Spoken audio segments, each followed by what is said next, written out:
Good evening, everybody. Welcome to your Monday night edition of Not Another Rangers podcast. It's probably going to be a hard episode as the last 10 days have given us a little bit of a shock, a little bit of a kick in the nuts, or whatever way you want to put it, and it's probably been a bit of a time, as the title of the show says. And Scott, this season is the season all but over, so we will talk about that as the game as the night goes on. It's I don't know about you, Scott, but I'm a bit down. Yesterday was obviously a really disappointing end to the game, and then we'll come into the actual end to the game after in a little bit of time. But as well as that, between that and last week, it kind of feels as though it's just knocked us back a few steps, I think, and there's that kind of disappointment. Also, I'm feeling that, hearing that complaints, hearing that moan, it's got me a wee bit fed up and disillusioned over the last 24 hours.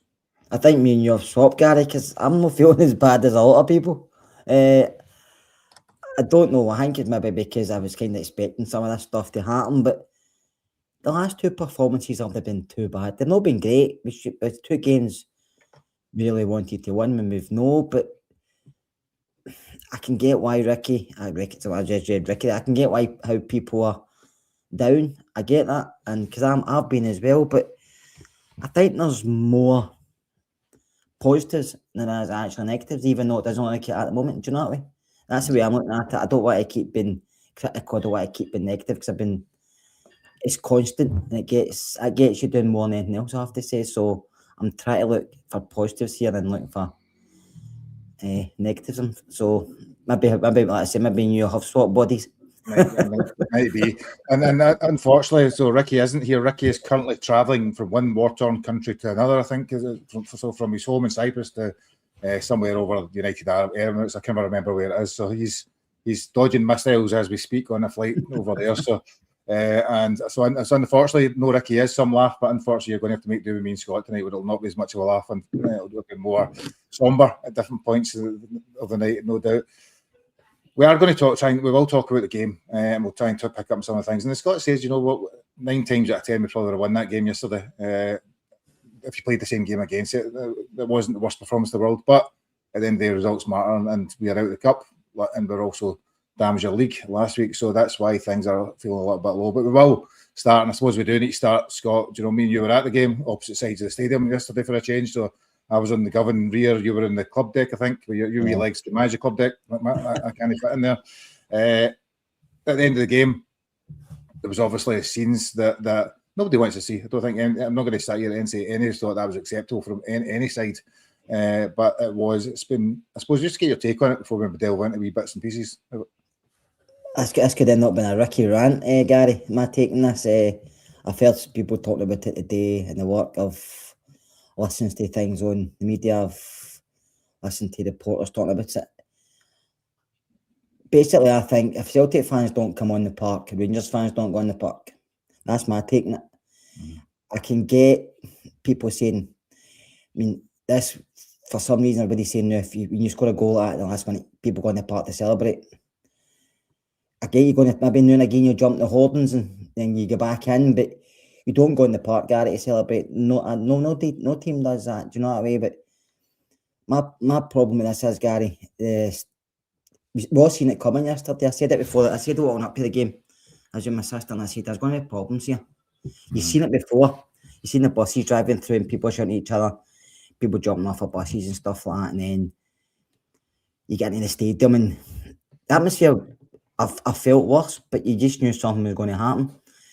And then I didn't think it was a good police presence at all yesterday, Gary. It was under stewards, but there wasn't a lot of coppers, you know what I mean? Usually when you go to Hampden, there's always police right around the track, isn't there? Aye. And they come into the side and they'll come out and then the stuff like that, and so nobody can approach the park or the jump over the hoardings. But yesterday was nothing. And then they come over, and that's fine when they come over to celebrate, right? And then you go back in, but they didn't go back in. And my issue with this is with the Celtic players and their staff. The Celtic players swinging for the goalpost with the crossbar. The Celtic manager, who's an absolute prick, taking selfies with his players, saying it's a bit of jubilance, right? Jubilation. Now, if that was us at their park, their fans would have done the same because it's been disrespectful. Celebrate, fine, but your fans stay in the stand. You go over and clap with them, celebrate that way, and then come off the park. But they've done it for so long, Gary, they were tying scarves to a lamppost, remember spitting in corner flags, shit like that. But they think they're entitled to do stuff like this. And if anybody they get any backtracking, they play the victim thing, and it's other team, like the media try to say it's Rangers fans. But I actually applaud the Union Bears, I have to say. And I'm more going to sit here and say they should have done it, but just because they had enough. Celtic fans doing that, the players just taking photos and taking the mic, and they're Gordon fans. And these boys just thought, listen, if me and you were that age, we might have done the same thing. They're goading them, and they thought enough's enough on the park. And I just try to defend the stadium and defend their team. Is it right? Probably not. But they would never have been on the park in the first place if Celtic fans, players, and staff didn't do that. Yeah, well, I'm starting in the Govan rear, me and my daughter, so I'll give you my take on it. You know, as you say, all the Celtic fans ran on, started destroying the goals and the hoardings at the back and running about the 18-yard box. And there was people, I've seen lots of things. I did see people attacking other people. You know, there was missiles thrown, there was objects thrown, stuff that shouldn't be happening on a football pitch. And as you say, the police presence, to me, I actually felt sorry for the stewards, because I watched the stewards and I watched one guy get knocked out, which was pretty shocking to see. You know, but they were left alone for a significant amount of time before the police actually came out.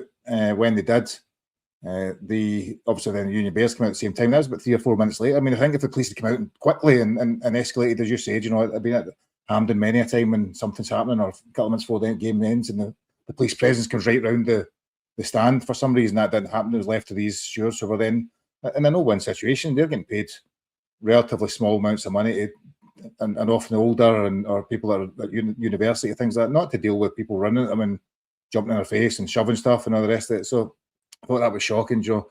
And that lasted a while.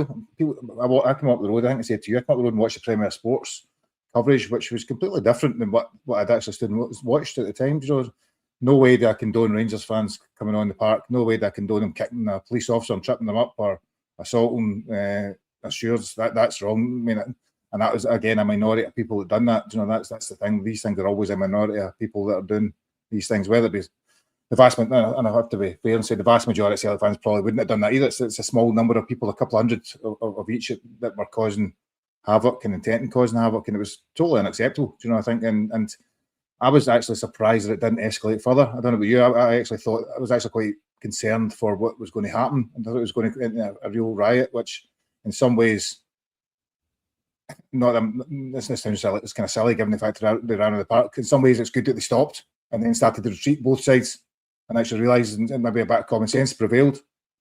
To be honest, we had left that things. I was up the club deck, so I just left because people were trying to get out. I just came down the stairs and went down, and a lot of Rangers fans already had left, so they were leaving. But Gary's, when you watch videos of Celtic fans going in the stadium, kicking the fire, opening the fire exit, and they're all going through that way. I mean, that's been planned. That's been planned. So it's obviously the ones that get in the Green Brigade, right? I call them. They've planned that, and then they're probably the ones on the park. But I mean, I go to football with an apple in my pocket and I get searched. How can you get in with cans of spray paint and shit like that? I know, I take a kind of juice every time it gets taken off me as soon as I get to the stadium. I think where do you actually put it? Well, I'm not going. I probably know where they put it, but how do you manage to get me stuff like that? Because we get searched. You go to Celtic Park and you go through three checks with your ticket. You're getting searched. Show your ticket again, and you go through and you show your ticket up to the turnstile. Why was there none of that yesterday at Ibrox? So do you think Rangers caused an issue? So I was at the Motherwell game at Third Park a couple of weeks ago, and it was interesting because what you do is you go through a big barrier right at the start, 100 yards away from the stadium, and your ticket's searched, your ticket's checked, searched, and then you go basically in, and it's dead easy to get in. Whereas at Ibrox, I'm assuming, given that we're in the Broomley normally, is that they just literally walked right up to the front bit and then managed to push their way in, and as well as obviously go through the bit. So I think the policing, the ticking, maybe even Rangers to some extent, the security and the way they planned out wasn't the most sensible, because it did allow for probably things to happen that shouldn't have had the chance to happen. Yeah, I mean, Rangers will have to take some of the blame because obviously it's a home game and they have to organise the security as well. But it's all been done great, and obviously all it does, Gary, is paid to having that full allocation again. To be honest with you, I'm at an age, maybe it's just me, but I'm at an age where I want to give them the full allocation ever again. I don't really want them back in the stadium, to be fair to you, but I know a lot of folk like the allocation there and allocation the other.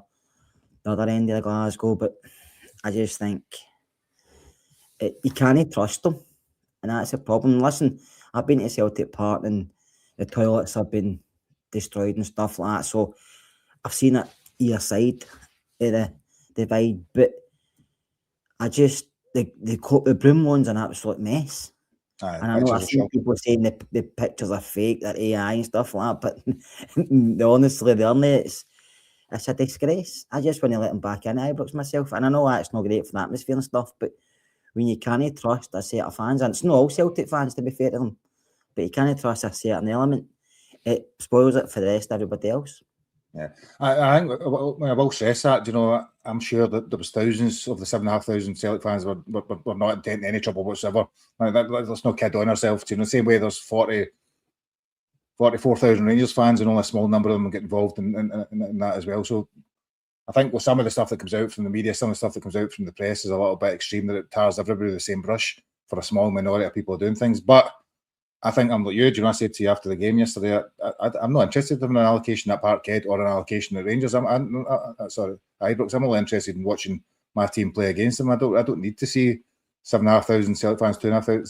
I don't think it adds that much to the atmosphere that you need it. I mean, I get there's obviously all the tribalism, I get some of the atmosphere stuff, some of the stuff that goes with it, but it wasn't nice. It wasn't needed. It didn't benefit the occasion anyway, having that volume there. And I think in terms of the police, I doubt they'll allow that to happen again anytime soon. No, it doesn't agree with you, but I know that people like the atmosphere, and the atmosphere kind of what sells the game as well. Do you know what I mean? It sells the game to a point, and then people moan about the songs, but the songs have been sung for years and years and years. It's just obviously people get annoyed by the songs these days, but the majority of people on both sides will sing the songs and after 90 minutes go up the road and fight about it. We all work with fans and that. The Celtic, we all have maybe Celtic fans, family and stuff like that, so it's not something like we don't know, and majority of people can put that aside, back to normal civilised life. But during a game you sing it and then go up the road, but you can't trust some people. To be fair, and I probably don't know about you, Gary, but I think the hatred between it's not all fans, but hatred between especially younger fans, yeah, actually quite bad at the moment. I've never really seen it as much as that. I know in the 80s and stuff it was really bad to a point, but it was never like, I don't know if social media's probably no help, to be fair, but I've not seen it like this before. Remember they played at was it a youth game at Firhill, and there's a lot of trouble years ago. I remember that. Do you know, I mean, you're older now, right? So I remember going to I went to many a game. There was 7,500 allocation. Basically, the bit down the Helen Street that was just blocked off down the middle, and the Celtic fans went down one way, and not down Helen Street, down Shield. I remember going to Celtic Park back and used to be about 15,000 Rangers fans there, but you never seen a Celtic fan. It was just a Rangers fan. It was standing. But that was back when there was trouble at games, but no like this. I remember walking through Shield Hall Road down to get my uncle's car and things like that. But through the Celtic fans, and actually some of the Celtic fans gave me grief, and some of the other ones were, "You come with me, son." Now you've been 18, like telling them to beat it. You know, but it was much of it was giving you grief. There was none of that kind of. There didn't seem the same level of hatred. I do agree with you. There seems to be this kind of core of, I don't know, people that have got a real bitterness now that resents, I suppose, hatred, anger, and that's not to say that we didn't and we don't, and there's a real rivalry, but spilling into something. I wonder it's probably a societal thing, probably more than we could ever discuss on a podcast as much as anything else. See the week before in the league game, that was fine. Many was there about 1,500, 2,000. 2,500. So that was fine, but Rangers didn't really want to give them that. The SFA did say they were going to take it. They were going to take it further, didn't they? We get the compliance officer involved, and I knew he or she was still a thing, because I thought they'd not heard from him for ages. But when the police officer said today, or the chief of police officer saying it wasn't really, they couldn't really cope with that amount, and then she kind of twisted her words back again and said the policing was fine, but they kind of struggled with that amount of fans. And if that's the case, and they're struggling with that amount of fans, surely that must take into account then there shouldn't be that amount of fans there. Aye. I think Sean said that. I mean, as I say, for many years, I mean, you went with 7,500 fans were at the full Broomland, you know, for in fact all the way right through 17, 18.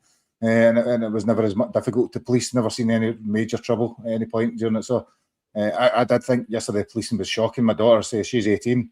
and she's sitting saying to me, "Stop, what's going on? Why they know it? Why they're just letting this happen? Surely just get out, block it off, and nip it in the bud quickly." And I think that's now the police will never admit any failures because that's not what they're going to do, and it's obviously the responsibility of the two sets of fans and Rangers stewards and so forth that goes with it. But I do think the police could have done much more very early on to just stop it escalating the way it did.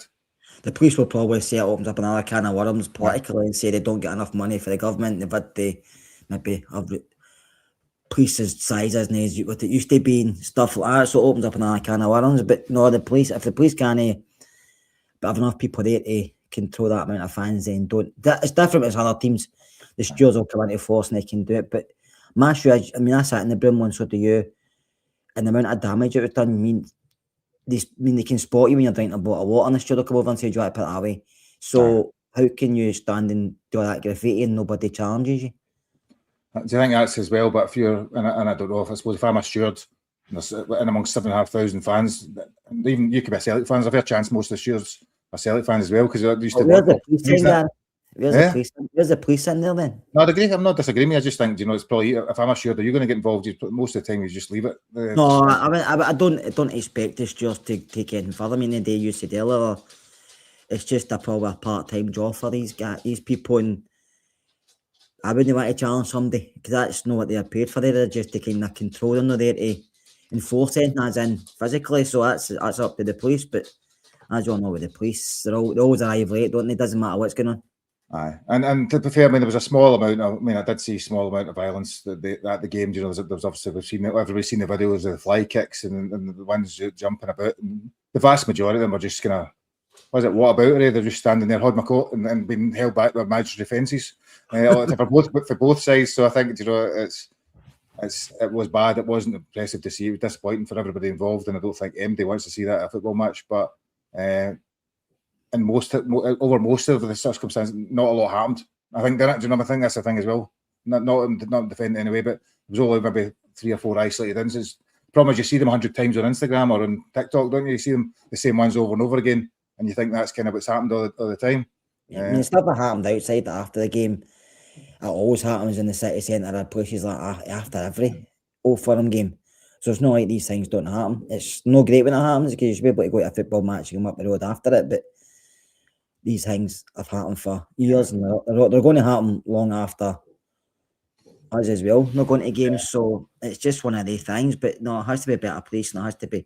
But fans have to police themselves as well, Gary, at times. And there's definitely maturity needs to be. I suppose that's what the key point. Weirdly enough, I've got Celtic fans on. It's surprising. I don't know don't know why you want to watch the Rangers podcast, but surely for the rest of listen. Good luck to you. So, well, I'll let you stay on because it's a good show, mate. You might be able to tell your Rangers sporting friends if you want. They can come and watch it for now. Don't worry, listen. I'll say that. I seen one of their podders a day saying that we incited the violence because Jack Butland was wearing an old orange goalkeeping kit. That's fantastic. Yeah. That's mental. That's mental. So anyway, I think I don't want to spend too much time talking about something, like that. I think it was idiotic. Celtic fans should never have run the park. All that was a joke. All the stuff that went with it. The players are. Do you think Rangers should have made a statement, Benny? I think they both should have made statements. I don't really know why they haven't. I think that's actually probably pretty weak in terms of both of them not actually coming out and saying their take on it. Whether I agree with it or not, I think I'm surprised they've both been so silent. And not want to condemn, because they should. At the end of the day, they have to condemn anybody coming to a football pitch, irrespective of the circumstance that goes with it.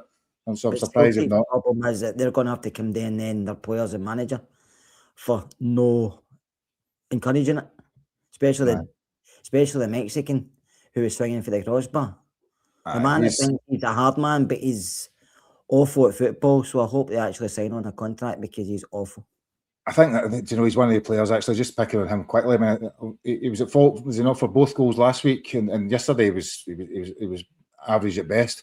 But because he rants, he jumps about and does all the kissing the badge and swings and things, and he's in the pub climbing or stuff. He's a Celtic hero. I said, a bit bizarre. I mean, I prefer a players to have ability rather than attitude.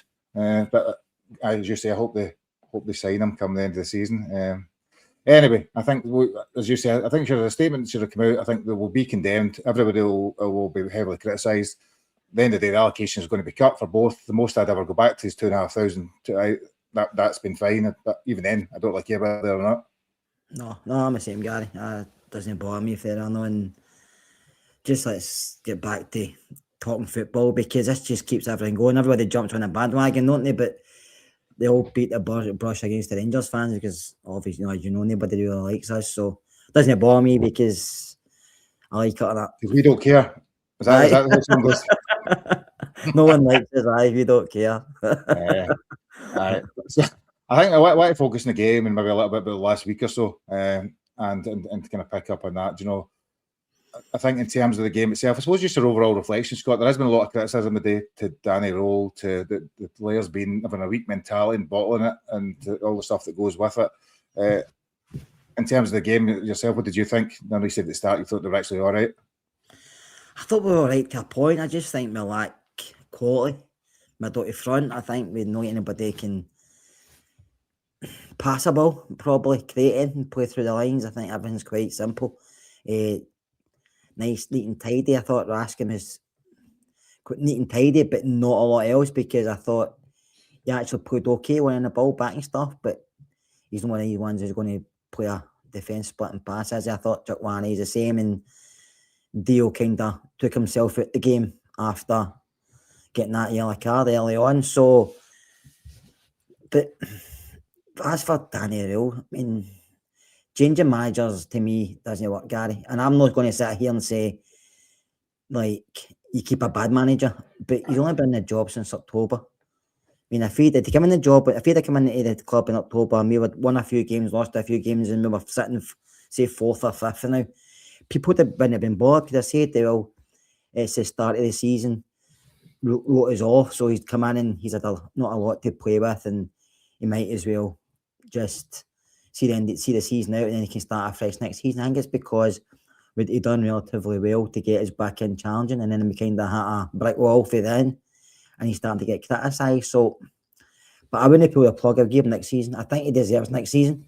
I think he deserves another window. If it's this time next season and we're still in the same boat, then maybe the board will look at it. But I think sacking him, you get back to square one again, and then it's a whole new management team, coaching staff, plus new players. I think that's a lot to go back to.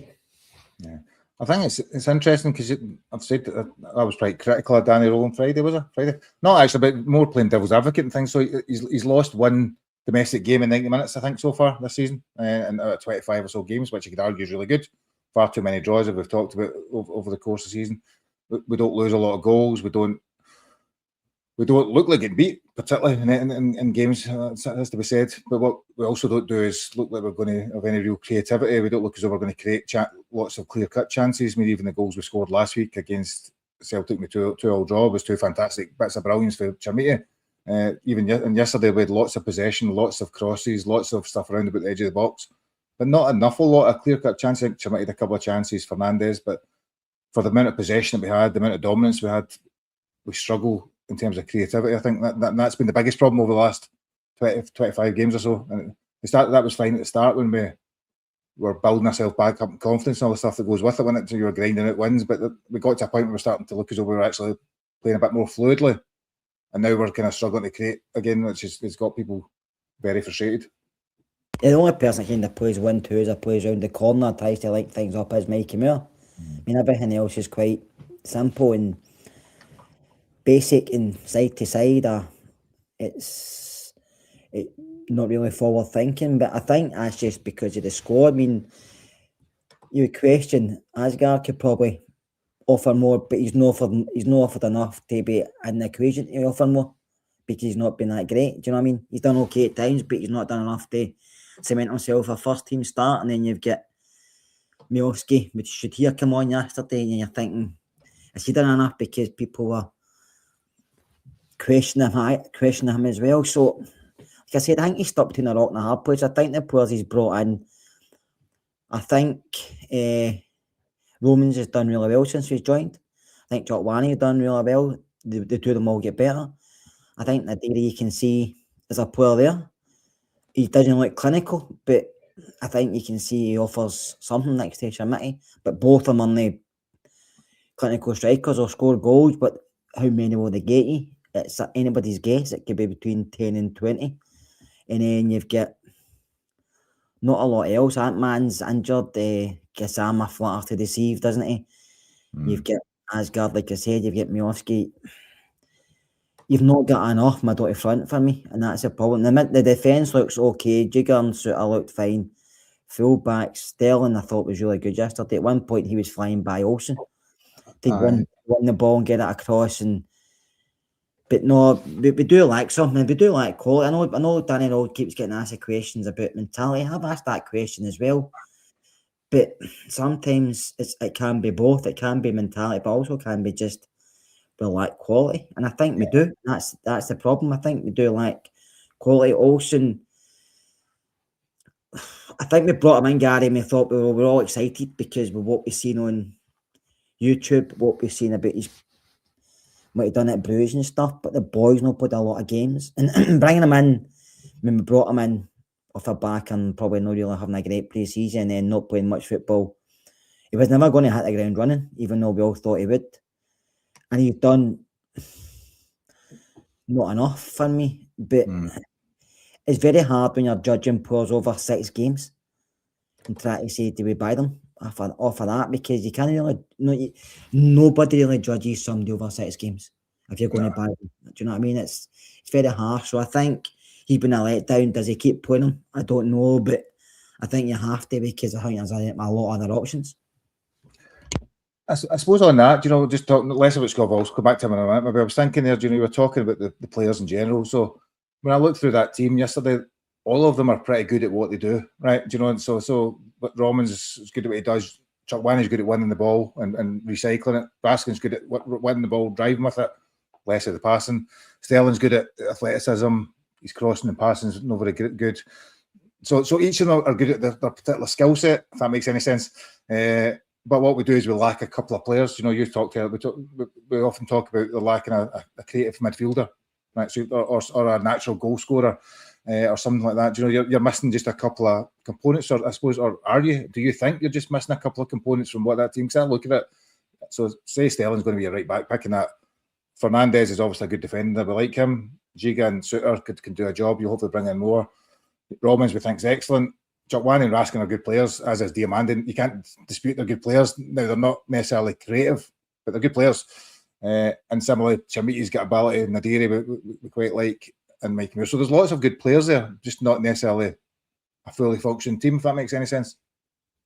Yeah, there's, like you say, we like quality in certain areas to make a difference at times.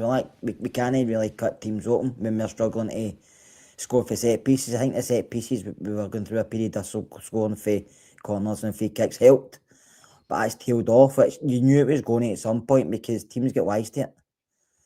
And I think that's Martin Neil get wise to it. Has to be playing skills at full-back. Did he though? Because Giga clears one off the line for them. Fernandez gets ahead of him back net. But other teams are getting wise to it, and they're getting wise to the movement. You see Arsenal struggle with it at times, but they still manage to get 1 or 2. But teams do get wise to it, so I think we have to get more wise to it as well. And I just think he needs another. I think he needs more in. I think the summer transfer window was poor, and because the players brought in haven't really done a lot. There's not many of them. No, the January window was okay, but it's just the team wasn't good enough to win the league. I said that for ages, and that was just through the summer window. Now I mind the one in January, and it's just like we expected it because after we beat Hearts, everybody installed us as favourites. The bookies, us ourselves, everybody installed Rangers are going to win this. And then we've hit a brick wall, so you can say that's a bit of mentality as well. But I just think we're not good enough. And I can see Goon Platoon's picking and Raskin again. Listen, if Raskin had a good World Cup and he goes in the summer, we do need to improve middle of the park. So if he goes and Deal goes, that's fine with me because we've got Chuck Wanney there and we need another 2 in. But it's not just Raskin's issue that we're not good enough. It's not just Tav's issue we're not good enough. I think it's a team issue we're not good enough. I was going to say that. I think Raskin is a good player at what he does. Same way that I think that Nadiri's so far shown to be a good player at what he does. He's not necessarily a player you thought you were getting. Not necessarily the scoring centre forward. Same way Sterling is good at what he does. He's a good athletic, fast fullback. But they have weaknesses. They all have weaknesses. Every single one of these players have weaknesses. One, they wouldn't be playing at Rangers otherwise. But it's about having the right blend of a team. And I think that's where we've struggled for the last couple of years, actually, not just now. I think the last couple of years having the right blend, the right 11 there that actually makes it tick fully. You don't need to have the best 11 players. It's the right squad. And I think we lack a creative midfielder. I think we probably lack a bit of width and depth in the wide areas. And we probably lack a natural goal scorer that's not, Miovski's not cut it. So I don't think that MD could really argue a Belgian international Raskin's not a good footballer. He's not going to play 50-yard passes, shoot for 25 yards all the time, or do that. They've got different skill sets. No, I agree with you, and I'm reading the comments here, Gary, sorry. But you can look at Dio as well. I mean, he's got attributes that we think are good, but he didn't go to AFCON because he wasn't playing well enough. I mean, it's since then Raskin not going to World Cup. You might know, but I think he will, because I think Belgium will include him in their squad, and I hopefully does get minutes, because if he gets minutes there, then we may get more for him, and we can maybe think. So you just never know. But we do need midfielders who are, William's right, the midfielders are quite similar. Yeah, I think I'd agree. They're quite similar. We've not got somebody that's totally different. And even when Barron comes back, Barron's very similar as well. Aye. I mean, we have nobody who can dictate play. He can keep play moving. He can just pass the ball, move, get it again, and organise. I know you keep going back to Stephen Davis, but he's probably the last one we've had that could do that. Aye. And that type of player, but it's somebody that can sit in the ball, just pass the ball, and you don't need to be the greatest footballer for that. Even you just need to be able to a good pass the ball. I think that's why we brought in Rothwell, didn't we, for that kind of job, but never worked. It never worked. And I think that's it. So I mean, in terms of Danny Rule, I think he's lost one domestic game in 90 minutes. So there's obviously there's a level there. If you can turn those draws into wins, you start to change the narrative pretty quickly, and it's not a big, it's pretty fine margins. So if we look at yesterday's game, so Scott, I think in terms of team, we brought in Diamande, brought in Giga. You were pleased to see Giga come in. I thought he played really well, to be fair. I'll take it back. I criticise him a lot, but he played really well. And Diamande came in and got booked within 2 minutes, and then you're waiting for him to get himself sent off because he's a bit of a liability. Yeah, listen, Dio, was it a booking? I don't know. It was early in the match, and he didn't make any contact. But not if you're Maeda, it's no. He made it, obviously, but he made a challenge, and he get booked quite early on, which kinda you had to watch what he was doing then. But I like Dio, but he has to offer more for me as well, just like Raskin does. But that's what I said earlier. If the two of them did go into somewhat, it wouldn't bother me, because Chuck Warry can do that job if he bring in somebody totally different. Do you know that way? So, no, I thought the team was okay, Gary. I thought a lot's been made about the Celtic team. Listen, they were missing a few players, but they still had a starting. The front three were still decent.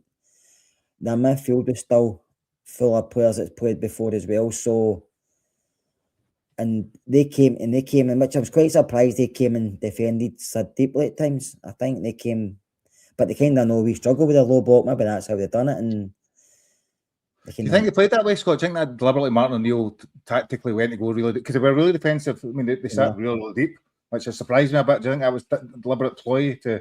Last week they get blown away pretty early, and then obviously they came back. But I think they maybe wanted to avoid what happened last week, even though they get back into it. But they came and defended Gary. I've never really seen them be as defensive before. But they conceded at Aberdeen now. It was a penalty, but and they conceded a few chances. Maybe Martin was thinking, if we need to get back into this and win something, we can't go out attack because we're not good enough defensively. And that's how he brought in that other boy and play skills there, because he was going for height because he knows we're a threat there, and it's not only great, but at the end of the day, it's just getting through to the next round, and that's what they've done. And no matter how bad they're paid, that's what they've got to get through to the next round. Granted, it was through penalties, and that's a lottery, and it doesn't really matter if you're a good penalty taker or a bad penalty taker, but you get through because it's your luck. But over the 120 minutes, they weren't great. We were okay, but we didn't. I know Daniel said we had 24 or some chances or something, but the bonus for you, their keeper, Zanisalo didn't really have any a lot of save to make. But what I will say about him, he's decent off the line. He's off his line quick. I was a few times head on the ball, but 30 years it. He'd have been flattened, but that boy comes off his line quickly. So what I've seen in him, he actually looks a decent keeper. I mean, in the first half, I'm trying to remember. Forgive me, I don't remember all the different instances. I have to say the team was probably what we'd expected. We started pretty strongly. You soon realised with lots of possession, and there was obviously the handball shout. Now, at the time, I thought, it looked like a handball from where I'm sitting, but when I seen the replay, I can understand why it's not given. The only thing I would say is I've not seen a proper angle that directly looking on it, how far out his arm was at the angle, seen the TV, but I can understand why it was deemed too close to his body. You can, yeah, but then you look at the one at Party of Thistle, it's one got against Thistle. And they come off the boy's foot and hit his hand. Do you know what I mean? I thought I wasn't a penalty either when it comes off part of your body, hit your hand. I just think they don't really have a clue about that, Gary. I don't think it was a penalty, but according to the rules, if you hit a shot and it's going towards goal, if it hits a hand no matter where, then it's a penalty. Do you know that way? So, like I say, I don't know the rules. They change them. I don't know. I don't even the referee knows them. No. I've seen that for a distance away, so I'm not even seeing any highlights back because I'm not interested in watching them. So, but I mean, I wasn't. It's not a stone wall you could argue it. To me, it would have been very soft if you got it just the angle it was at. But then again, as I said, sometimes when you see something directly in front of it, as opposed to side on, you can't really tell where somebody's arm is when it's side on. Looking at it, But anyway, the rest of the first half, I'm trying to think. There wasn't with lots of possession, lots of kind of shots blocked. When we talk about Danny Rowe, saying with lots of shots, a lot of them are blocked, a lot of them are kind of defended well. We were pretty wasteful in terms of our crossing, really wasteful in terms of our crossing. In fact, Scott Olsen might have been the second half. Had probably the one of the worst crosses I've ever seen. Came out for the first half or second half. For the corner? Aye. Shocking. But even at half time, I'm saying to my daughter that you kind of see that this isn't going to go anywhere. We're not going to get a lot of opportunities. No, we weren't, and we were just doing the same thing in the second half, weren't we? Celtic were trying to hit in the break at times because made us get pace to burn, but I think we were coping with him fine. Right. I think even Button was coping with him fine at one point until obviously John Souttar entered the fray, and then the kind of Butland started to panic and so did Souttar. But I think Giga and Fernandez and Sterling were coping made no matter where he went. I thought the defence were quite solid. And I know they weren't really attacking greatly, but they've caused us problems before Gary hitting the break. But I thought the four guys at the back on Sunday were really good. I thought they were defensively good. I mean, I think Njiga says had a good game. He actually looks like a different player. Looks like a player we signed the first couple of weeks before the Bruges game. He does, he actually looks good again. Yeah. I know. Somebody say I'm talking mince. That's not any different. I usually talk mince. No, I know I think he's got his confidence back, Gary. I think he's. I think he's one of these players. He had a couple of mistakes he made. He wasn't that great against Braga. Thinking back, and then his confidence kind of went down, and he was Bruges. It was when he lost the goal against Bruges and get worse after that. I thought Aidens was poor against Bruges as well, but I think his confidence is back, and I thought he played really well yesterday. So second half comes, I suppose, again. But I'm not confident because we're very much in control of the game. We do have a couple of chances, I suppose. We talk about there's not having chances. As I say, Fernandez has that header that actually hits Giga, and it's going in the back of the net, hits Giga right on the line, bounces back. I think Romans gets in there, doesn't it? And it off the line again. That to me, I was watching it. I thought the time it was in the back of the net. And then I think we had a couple of chances, half chances. There's one he kind of hits the keeper with. Again, not lots of possession, lots of stuff around about the edge of the box, but not a lot of clear-cut chances. But those, on another day, those go in, and the game's quite comfortable. I'd just like to say to the guy, Chris, I was applauding the Union Bears for coming on to defend Rangers as a club, and also the penalty. I was saying I don't know the rules because the refs don't know the rules, because every week the rules different. The way the handball rule, that's what I was meaning. I wasn't saying I don't know the rules personally, but every week it changes.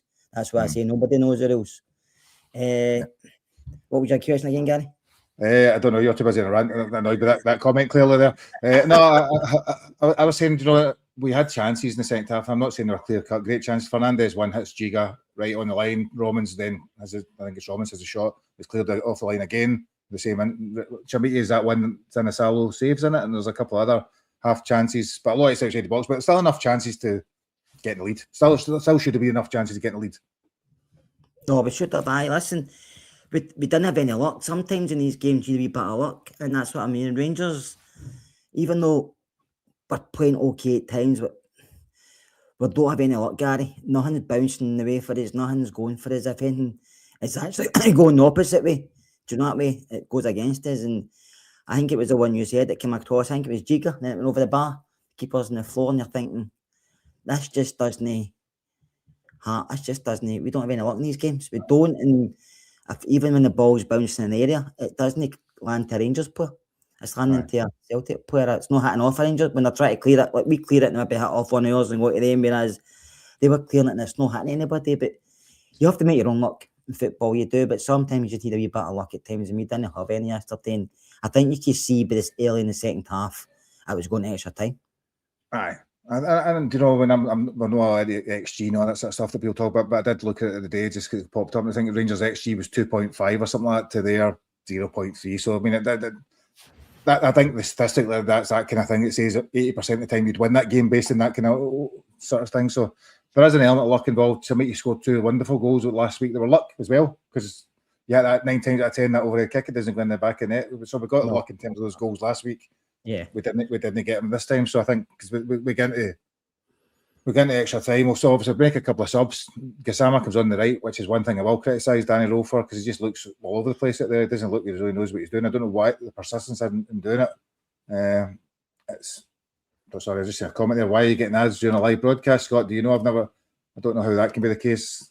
I've never heard of that in my life. So, Andy Mack, I don't know why you'd be getting ads if you are. I've no clue.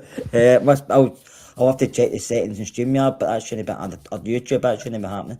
Yes, my apologies. Hopefully, we're just talking rubbish at that point when the ads are on anyway. You're not missing anything exciting. So we bring on Gassama. We also then makes the sub at that point. We get to 90 minutes and bring on Tav for Sterling, which was kind of obvious. We do create our couple of chances. One of the things Big Phil talked about was Tav got a cracking ball across. Chermiti probably should do better again with that one. He kind of slices it wide, doesn't he? Really for the edge of the book for 12 yards out. We obviously scored the other one that was a handball. The brilliant cross in for Tav for the corner. Cracking header for Fernandez. Fernandez gets to the ball first. Then as he's falling down, hits his hand and goes in the back of the net. So again, a bit of luck, because you know what you're saying, Scott. You know that kind of goes against you, doesn't it, in terms of that. I did see some people today saying it should have been a penalty because Senesalo pulled his arm down, which I thought was a bit bonkers, but I can understand people frustrated. Yeah, he did pull his arm down, but it's not a goal. Garrett come off his hand into the net. You don't get a goal for that. And we're just like I said earlier, we're just unlucky. We don't get any breaks. And Fernandez was unlucky, but like I say, their keeper, I've not really seen a lot of him, but I've actually been impressed over the 2 games. I thought he's actually been really good for them. And I'd rather Schmeichel's in goals because he does come out for cross balls. He doesn't hesitate in his line. He's actually a decent keeper. So, and I keep a few people getting these ads. I don't know how the ads are happening. All I can do is apologise. And next time you set up, make sure the ads aren't on. I don't know why they're there. No. What's Smart Tube? I've not got a clue, Cammy. No, everybody must know a Smart Tube somewhere. No idea. It's, so we get penalties. The game peters out. You know, the Rangers have dominated the extra time, but again, without creating lots of chances. We don't really look like scoring bar. I'm going to actually. I seen this comment for Jackson, and I actually thought Chermiti did a good game. I thought he played well. Lots of nice touches. Works hard. Beats people. And another day, he shots go better than they did. Do you know that's as simple as that? I actually thought he did a decent game overall. I think. What about you? I think the one he's talking about there, it's the one that was running through, and Adiri made a run to the front post.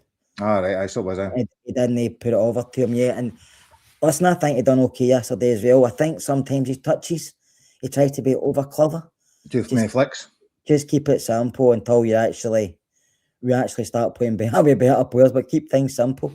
Because that's maybe help us if we go back to basics. But no, him and Adiri, they run about, they try to get things done. But like I said earlier, none of the 2 of them are out and out goal scorers. What do you think? I'm going to pick up on Nadiri, right, Scott? Because I've seen lots of things on social media today. Nadiri's plays half a dozen games. He looks like a second division player. He's not any good. You know, I think it's again very harsh to start to judge a guy. I think his work rate's phenomenal. His touch seems fine. He's not getting much in the way of chances yet. He probably doesn't look like a natural goal scorer in terms of the way he's playing at the moment, but that could be formation-wise. But I found it quite interesting that 2 weeks ago everybody was raving about how can you play without him. Then 2 weeks later, now saying he's not very good. I think it's just he's going to take. He'd come in for. I can't remember what German team it was now. He came for, but he came in for. Is that I can't remember where the front coming back. Hansa Rostock. Trying to remember that. Rostock guy. And obviously they're in the Germany's second division or whatever. Or third division, isn't it? But obviously your second division, as in it.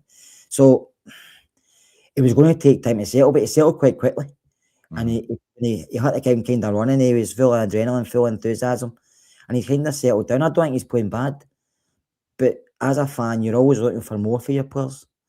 Yeah, they do need the service, both Nadiri and Shamati, but I think Nadiri tries to, he's not playing as through essentially as Shamati. I don't feel, I think he's playing more. No, it's more work. Yeah. And maybe we need a big, like, a Lauren Hart, well, not a Lauren Hardy type, a big man, wee man kind of type, like Jermaine Defoe and Peter Crouch kind of type. I mean, a big guy, wee guy, but if he's going to play two up there, they need service, which you're not getting apart from maybe Mikey Moore at times, but they do need service. But I think Nadiri will come good, and I think that both of them, don't you think both of them are maybe similar as well? Because, like I say, we've not got an out and out striker up there, but two guys who do a lot of work, who can hold the ball up, who are strong, they're physical, but there's not anybody just stands in the box, and if a ball bounces to him, he can just put it away. I think that's an interesting one. So it's obvious just on this. So Nadiri looked weary. Again, he did look knackered yesterday because I think he does do a hell of a lot of running. I think he's both of them. But the interesting thing is Miovski. I mean, it's pretty clear, isn't it, that Danny Roller seems to be pretty clear that Danny Roller sees no future in Miovski. I mean, that's 2 games in a row. You can see the 2 strikers are knackered, and both times he's not even looked at Miovski coming on. Well, there was a rumour going about it was a training ground bust up, but we don't know if that was true, so I don't want to say much more. But I do agree with Sean, right? Manu, I said that boy from Motherwell should have been looked at because he's totally different for the two, and I thought he'd have been a good signing. But Miovski's obviously not in Rowe's plan. He's on the bench, and you're thinking your 2 strikers are looking tired. You better bring on some fresh legs. And it was a game yesterday where Celtic were sitting deep. So bring on somebody who's just can sit about the penalty there, because that's what Miovski can do. But he didn't even try it, and you're going, even in the extra time, you thought, fine on for the last 15 minutes, and he still never. So either he doesn't trust him or something else here.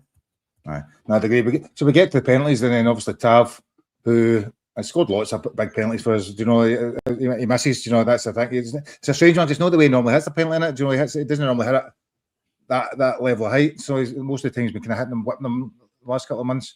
But he misses a penalty, then that sets a tone. Celtic, to be fair, Jack Butland saved, 9 penalties out of 10 in the last year. Then, like the cup final against Celtic, was it cup final last year when he didn't get near one of them? The same again happened yesterday. And obviously Gassama goes up and didn't look confident in any way. Just you could see he was up there. It was on the ones you can tell when a guy's going to miss. Penalties are a lottery, Gary, but I think you can look at your players as well, because I think as a couple of penalty shoutouts we've lost, and the players don't look comfortable going up to take a penalty. They don't look confident. Time he did, I have to say, Barami did. I thought but to be fair, Nadiri and Barami's penalties weren't great either. The keeper should probably done better for both of them actually as well, from being honest. Nadiri got a bit of pace into the corner, didn't they? I think the Celtic players look confident. I don't know if they were practicing beforehand, but no, the manager doesn't really pick penalty takers. The players kind of pick themselves, don't they? Say, I'll take one. And I don't know why I guess I'm offered, because that's when I left, as in, not the stadium, but started walking up the stairs to go down the front of the club deck, so I had to walk back up to get in it. And I wasn't the only one, because everybody thought he's missing this, because he never walked up. Any confidence? Oh, he walked up very slow, his head was down. And you're thinking, he doesn't look a man confident enough to score this. And as soon as he started his run up, he was leaning back. He was always going to blaze it over the bar, and he did. And whereas they were going up, their players were going up very confident. So, but let's say penalties are a lottery. And it's hard to lose in penalties, but because you don't like losing in them. I hate watching penalties, I have to say, even when it's on the TV and I'm not involved. Your team's miss, if you feel sorry for them, but when your team involved, I hate watching them, because I'm always like, they're going to miss, and obviously that's what happened. But no, it's not a great way to lose. And I think after Taft took the first one, like Gary, and missed, it put pressure on the I'd say it don't. It's that. But what I know, see their goalkeeper, he kept moving the line. I thought that wasn't allowed. Is that okay to do that? No idea. No, I think it's fine as long as you don't come forward. I think it's all right. I believe it's hard to know with these things. So just stand still, didn't he? Jack Butland stands a couple of years behind the line, doesn't he? Then so he can spring forward normally. But I don't know. As I say, it saves them in the league games or domestic games and things like that, but doesn't save them in the shootouts a lot. I'm not slagging the Sam or Tam because I think you have to have the bottle to go up and take it. Because some players don't want to take penalties. Some players are like, that's not for me. So you have to have the bottle to go up and take it. So fair play to them, but he didn't look confident against Sam. Tav did. I thought Tav would have scored because he usually does. He went down the middle and he usually goes to a corner. Aye. I don't know why. I mean, that's not a mentality thing. I don't think he's had that many pressure penalties over the years. It's, sometimes they go in, sometimes they don't. It's a bad penalty. Probably as he comes to the end of his careers, Rangers sadly, it's probably a sad penalty end on a penalty shootout like that for there. So, in terms of where it leaves us, then right. So it's disappointing. Much as it was disappointing to get out of the Scottish Cup, and this is going to sound crazy. The league's still the bit that actually you're more concerned with, and I know we're third favourites league now. January Roll talked about there being 9 finals left. I think. Do you think the Scottish Cup defeat is actually going to hinder us, and then the consequence, or do you think we have the ability to go in some form of run and keep it going, or do you think, as the title says, season's all but over? I still think Hearts win the league. I still think that's Hearts' league to lose. I think they'll win it. As for Rangers going the run, man, we've been in the run before this season, but the way we're playing at the moment in time, it doesn't like it. I don't think we'll lose many games. I don't think might even lose at all. But will we win the games? So drawing them, do you know what I mean? And I think that's it. I don't think we'll finish fourth. I don't think we'll finish third. I think we will finish second, but I don't think we'll be anywhere near close. I don't think we'll be anywhere near Hearts. So, on the basis that Celtic are above us, and now what makes you think? That's what I'm just curious in. What makes you think that we'll finish above them, and considering they've got a bit more momentum, I suppose you could argue. I think they'll lose points, guy. I think they'll drop points. I think they'll get beat. I don't see us losing, like I says, but I think we'll draw quite a few. So I still think we'll finish above them. I don't think they're a great side, but no, they managed to get the victories, and that's basically all you need at this time of the season. But I still think I don't think they'll beat Motherwell at the weekend. I think we'll beat St Mirren. St Mirren aren't great. If we don't beat St Mirren, then I'll be surprised and I'll probably say, if we don't beat St Mirren, we don't deserve to finish second, because I've seen St Mirren a few times. I watched them against Thistle and they weren't great either. Even though that game might give them a bit of confidence, you can get at them. They're not great. If Thistle were unlucky to lose, and no, I think if you go to St Mirren and don't win, then you can probably say, well, we deserve to be sitting wherever we're sitting, because that's not great. But we done that at Livingston, didn't we? So, but no, I've got hope it will hope. I've got actually belief we'll finish second, but I don't think we'll catch Hearts. I think Hearts have just got momentum. They're in a run where they've lost all their players' injury. They're starting to come back. They weren't playing well, but they were winning 1-0, 1-0, 1-0, and that's what wins you the league. It's not how well you're playing. It's just getting the points on the board, and that's what they're managing to do. And I was just a comment for a Celtic fan, which is probably quite fair for both crap sides, and Hearts will win the league. Maybe that could be true. And again, thank you for watching. And I don't mind when Celtic fans watching, just normal comments. Feel free, as I say, tell all your Rangers supporting friends as well. I don't think there's much between the two sides, but I think defensively they're worse than us. But they might score a few more, to be fair to them. They're probably more open games most of the time. You think lots of goals either side, whereas we don't lose much, as you say. I think there was a question, I can't remember what it said there, right? And there was a moral dilemma. I seen it popping up, and there we go, from John. So I'll let you answer this, right? So if we're out of the title race by the time we come to the split, and would you let Hearts beat us? Now, I don't think professional football, that's how it works, but that's not how it works. But as a fan, I know Spurs were at start last season, weren't they, with Arsenal? So they were. To be honest with you, when they bore me, if Hearts beat us if we're out of title race. But obviously you want to finish as high as you can in the league. You maybe want to finish. You don't want to go into the conference. But if it was between Hearts and Celtic, then obviously I want Hearts to win the league. And so just picking up some of these comments and reading them for volume here. I can't wait to replace the Deadwood in the summer. It's a long time coming. We've been over replacing Deadwood every season. That's all we seem to do, is rebuild and replace the Deadwood, and then more appears. That's been for the last 10 seasons we've been replacing Deadwood. No one would say it's like a rotten tree. No, we do have a lot of players. Maybe should have buying Deadwood in the first place, and that's the recruitment has to improve. The recruitment has to get better. We've still not got a director of football in the doors, or sporting director. So I don't know when they're going to come in, but I think we need to get one in before we start the summer planning. But I don't know if it will be. But I think we're going to have to start looking more in Scotland for players, but also abroad as well as other places, but because there's players here you could use. I think we can be as. I don't know if we'll have money to spend, Gary, but I don't know if we're going to go out and spend like 10, I don't 12 think we can probably. There must be that fair play element. You can only spend so much at some point. You can't spend 40 million one season and keep and know the same income come in. Depends what you bring in, but if you do get other players. Aye. No, I'd agree. Sorry, there's a comment again. We've got the Celtic fans. He's actually very eloquent in terms of there. So, yep, you're right. They didn't have a single shot on goal. We did play very one-dimensional. I think that's a fair point. You know, we watch games from our perspective, and I'm sure it's interesting seeing it from yours. You know, you thought you were terrible, but we were quite easy to play against. That's kind of what we've been saying for the last hour, isn't it? You know, that we don't have enough variety in our play, and I think that's the big thing when we get to the transfer window in the summer. Matt O'Neill knew what we were going to do, and that's why he played the skills and the other two big guys in the middle of the park, and because he knew we like to go for set pieces, and knew we get crossed into the box, and I thought they defended well. They threw their body in front of our balls, and they blocked a lot of stuff. The defenders, they did. The keeper didn't have a lot of safety make. I think the first save he made was for Barami. I could be wrong, but they didn't have a lot of safe to make the goalie, even though it was a lot. He was coming out for the punching crosses away and stuff. We had a lot of the ball, but we didn't create a lot of chances, even though it says 26 shots or 24 shots. We didn't. The goalkeeper wasn't like diving constantly, saving stuff, because Celtic players were throwing themselves in front of it, and we were struggling to get. No great ideas. We didn't play the ball through the middle, play through the lines, because we don't have those players yet. And that's again what we've been saying over and over. And the Celtic defended well, and that's. But in the day, like I said, it's a cup game. You have to get through, and that's what they've done. And that's the hard bit about it. You know, it's some for me, certainly sometimes more frustrating to lose a game when you should have won than it is to lose a game when you've actually been outplayed. I always find that harder. Do you know what I mean? I don't mind. Sometimes you've been beaten comfortably because you've been playing against a team that's played better than you. That's always fine. But when you actually, probably the last 2 weeks, actually, we've probably arguably been the better side both times and not get the results. I think that's why it feels a bit more frustrating for Rangers fans, and why we're now, a lot of people are turning Danny Rose saying he's not got the mentality to win games, or he's not experienced enough to make the right changes, or all that stuff that goes with it.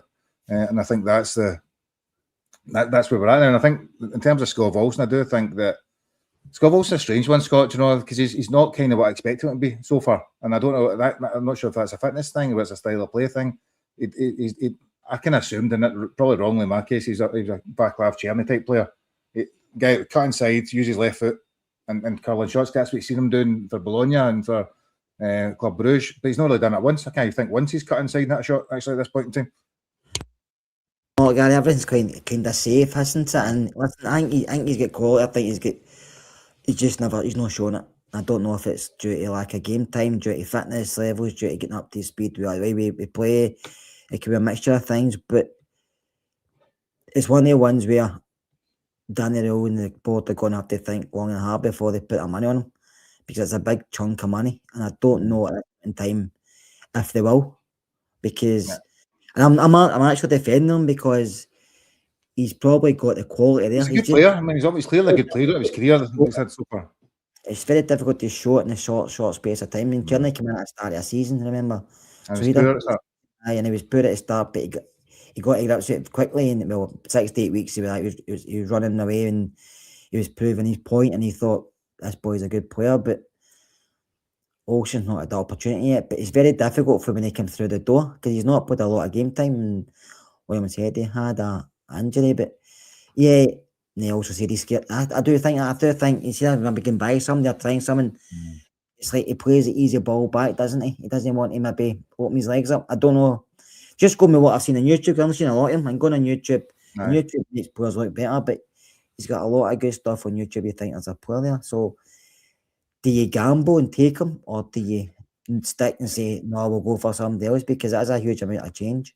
I think the next 9 games will tell us, you know, things can click very quickly and change. Things can change very quickly, isn't it? You know, you could get an injury, you could start to go on a run of goals, you could do the lots can change over that period, and lots can change in the league, and lots can change across the team. I think that's it's hard to say. You know, at the moment, in this half a dozen games or so he's played, he's not shown what we all thought we were going to see.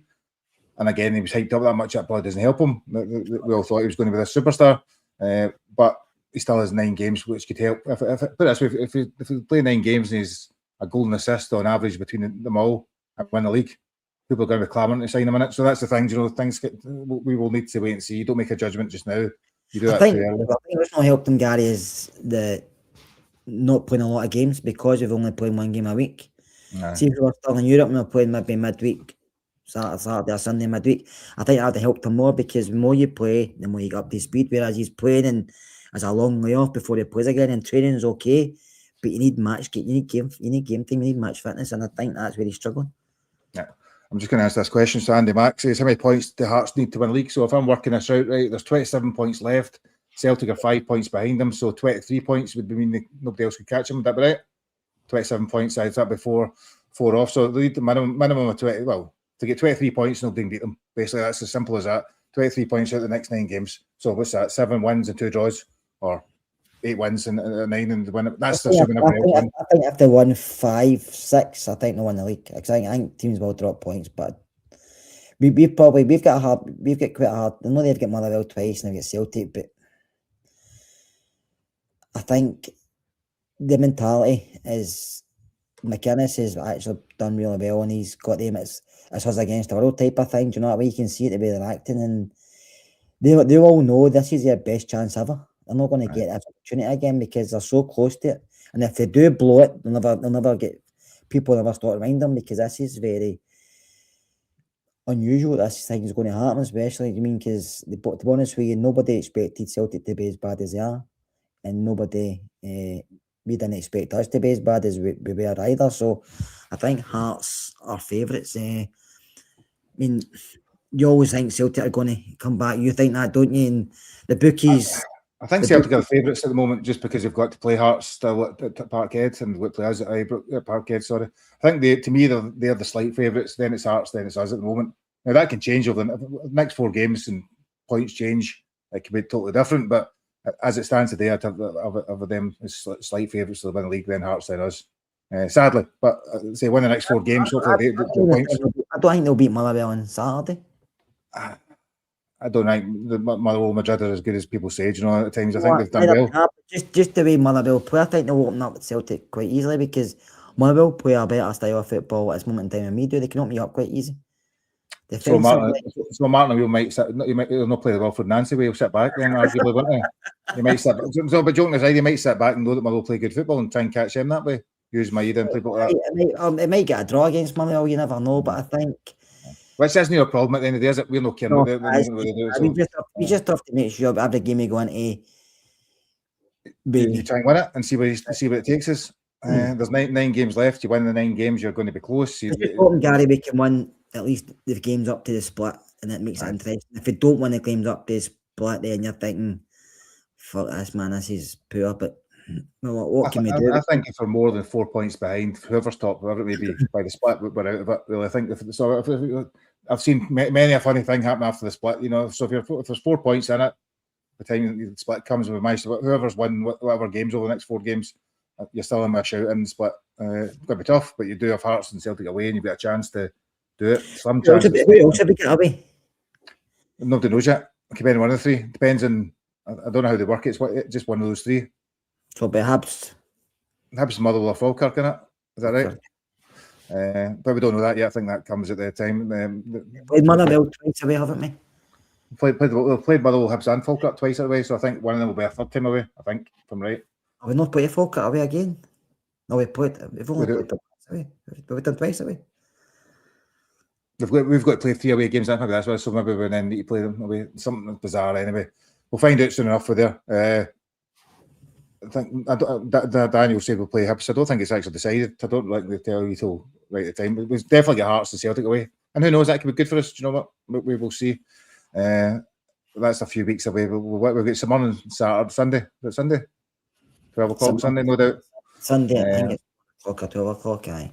And it's the only game I never get a ticket for St. One Park, and it's actually near there, and then down the road as well. So I never get a ticket for it. Do you know what I mean? It's poor. I get a ticket for Aberdeen, and it's 3.5 hours away. I don't get a ticket for St. One that's 3.5 minutes away. It's strange how they work it.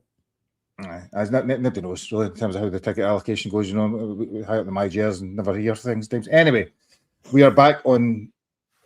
So some games on Sunday. I think it's 12 o'clock. We're back on Friday night, and you know what? We've erased the whole. We'll hopefully have erased the whole Celtic fortnight out of our mind and focus on the next 9 games ahead. Because the idea with these shows is you kind of move forward in it and start to look at where we're going as opposed to where we've been. It's been frustrating over the last 8 days for lots of reasons. Some of it because we played some nice stuff at times. Some of it because we probably should have won both games, arguably. And we've come away with 1 point out of the Scottish Cup, which is probably the hardest bit to take from over that 8 days. The performance is actually overall, over the course of both games, has been all right.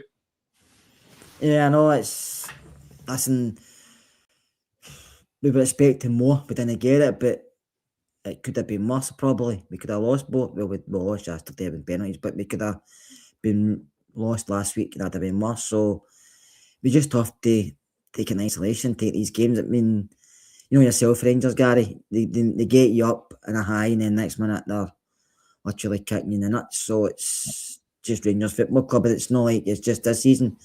It's been happening for many a season. Yeah, and so coming to the end of the show, do you know, at the end of the day, the idea of our fans, you support, and you look forward to the next game. So on Friday night, we'll be looking forward to the game against St Mirren.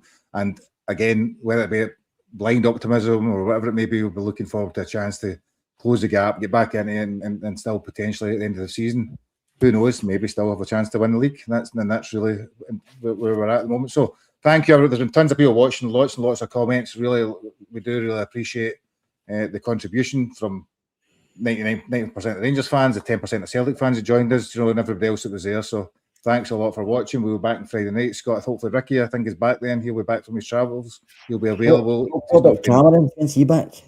I don't know. Cameron seems to have been away forever. I thought he was touring the world. I don't know. Has he actually moved to Nepal? Aye, he was away. So hopefully Cameron will be back. But we will definitely be back because we don't do that much. In fact, actually, I can't make it Friday. I've just remembered there. I've got a night out. I've got Cheltenham races for the day, so I probably won't be there. But Scott will definitely be there. Ricky will be there, and maybe Cameron. If Ricky's not there and Cameron's not there, then it might be be there. Aye, no, maybe right. Today Thursday. We'll try and figure something out. Right. Thank you everybody again for watching. It's thoroughly enjoyed it as much as it was difficult at times, and we will be back later in the week. Cheers now. Bye.